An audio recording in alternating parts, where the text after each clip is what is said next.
Assalamualaikum warahmatullahi wabarakatuh. Perkenalkan, nama saya Yulita Eka Prihatin Tias. Saya berasal dari Prodi S1 Kebidanan Stikes Yogyakarta dengan NIM 22510013. Di sini saya akan menjelaskan mekanisme persalinan normal. Jadi, apa sih itu persalinan normal dan bagaimana mekanismenya? Jadi, yang disebut persalinan normal adalah suatu peristiwa lahirnya bayi cukup bulan atau aterem, serta lahirnya plasenta per vaginam tanpa komplikasi. Dan mekanisme persalinan normal adalah rentetan gerakan pasif janin pada saat persalinan berupa penyesuaian bagian terendah yaitu kepala janin terhadap jalan lahir atau panggul pada saat melewati jalan lahir.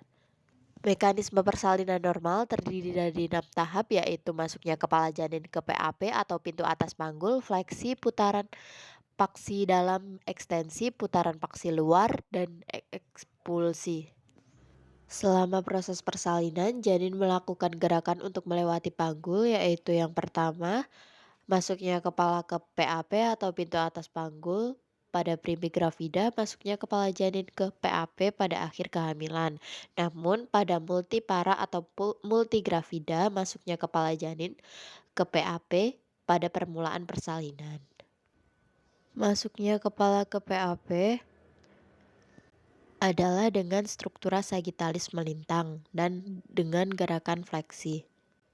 Pada saat masuknya kepala ini ada dua hal yang perlu diperhatikan yaitu ansiklitismus dan sinklitismus. Sekarang kita bahas apabila struktura sagittalis berada di tengah-tengah jalan lahir, terletak tepat di antara simfisis dan promontorium, maka keadaan ini disebut dengan keadaan sinklitismus. Jika struktura sagittalis agak ke belakang mendekati simfisis atau agak ke depan mendekati promontorium, maka keadaan ini disebut ansinklitismus. Yang kedua adalah fleksi. Segera setelah bagian terbawah janin turun tertahan oleh serviks atau dinding panggul atau pintu dasar panggul. Dalam keadaan normal, fleksi terjadi dan dagu didekatkan ke arah dada janin. Fleksi disebabkan karena adanya leher. Persendian dapat berputar kemana saja, termasuk ke arah dada. Kemudian yang kedua, leher bukan di garis tengah tetapi dia terletak ke arah tulang belakang sehingga kekuatannya dapat menimbulkan fleksi kepala. Terjadi perubahan posisi tulang belakang janin yang lurus dengan dagu menempel pada tulang dada janin kemudian disebabkan karena adanya kepala janin yang mencapai pintu dasar panggul akan menerima tekanan dan menyebabkan kepala janin dapat diandalkan untuk mencapai lingkaran kecil melewati jalan lahir. Gerakan yang ketiga yaitu gerakan paksi dalam. Putaran paksi dalam dimulai dari bidang spina ischiadica, jadi setiap kali terjadi kontraksi, kepala janin diarahkan ke bawah lengkung pubis dan kepala berputar saat mencapai otot panggul. Pemutaran pada bagian depan sedemikian rupa sehingga bagian depan janin mengarah ke simfisis. Jadi perputaran paksi dalam adalah suatu usaha untuk menyesuaikan posisi kepala dengan bentuk jalan lahir. Gerakan yang keempat adalah ekstensi, disebut juga dengan extension. Jadi pada saat kepala janin mencapai perineum, kepala akan mengarah ke arah anterior oleh perineum. Mula-mula oksiput akan melewati permukaan bawah simfisis, kemudian kepala keluar mengikuti sumbu jalan lahir. Tahap selanjutnya adalah perputaran paksi luar.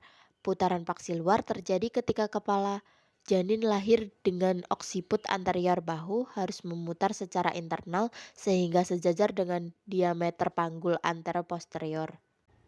Nah, rotasi eksternal kepala menyertai rotasi internal bahu.